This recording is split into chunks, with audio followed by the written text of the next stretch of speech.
All right, so I just want to go over a little customer service tip tonight because I've ran into this situation twice today. Once with myself personally, where I probably could have handled something a little bit better in the beginning, but I think I finished strong. And then once right now at Vaughn's.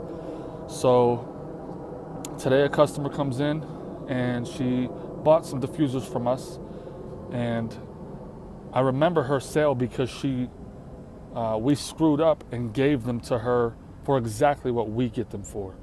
So she bought two diffusers for $60 when normally we sell one for $60. Um, so she came in, she told me that the button is a little broke on it. It's not working right. We have the same diffuser going at our spa, and we have for maybe like almost a year now. We've had these diffusers. No issues with the buttons on the ones that we have, but she's having issues with both of them. She asked me if I would exchange them. I told her, normally we probably would. In your instance, though, you got the diffusers for exactly what we got them for, and we screwed up on that sale. But let me, which diffuser? That's where I feel like I could have did better. I could have did better at responding to that. But I said, let me make sure that what diffuser you're talking about. You're talking about this one right here. I said, yeah, we have the same one. We're not having any issues with it. But I'll tell you what, let me call the company and see if they have a warranty on the product and see if there's anything I can do to possibly get them to take it back, and maybe them send you another one.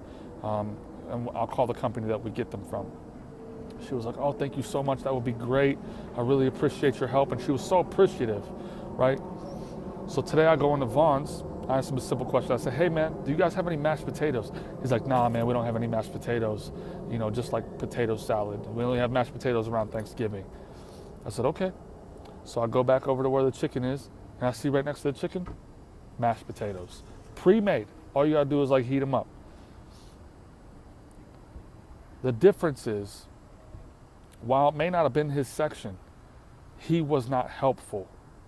I went back and told him, I said, hey man, just so you know, in case anybody else asks, you guys have mashed potatoes right over here. The conversation should have went, we don't have any here in the deli, but we do have some right over there that are pre-made, if that will work for you. And I'd be like, oh man, cool, thank you so much. Because he would have gave me an answer to my problem, or he would have just been helpful. He would have done something to help me solve the problem that I'm having. So even if you can't solve somebody's problem, even if you're not willing, give them some options. Just be helpful.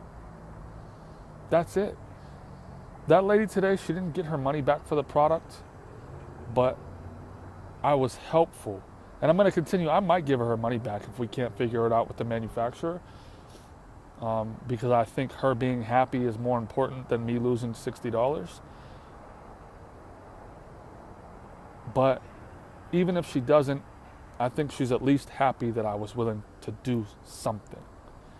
I didn't just give her a no and then send her on her way and give her no other options to solve the problem that she's having. I'm doing something to try to help her solve her problem. That is a huge mistake in the customer service, in any customer service, when somebody is not helpful in helping you figure out the problem that you're having. So make sure, even if you can't solve the problem, at least do something to try.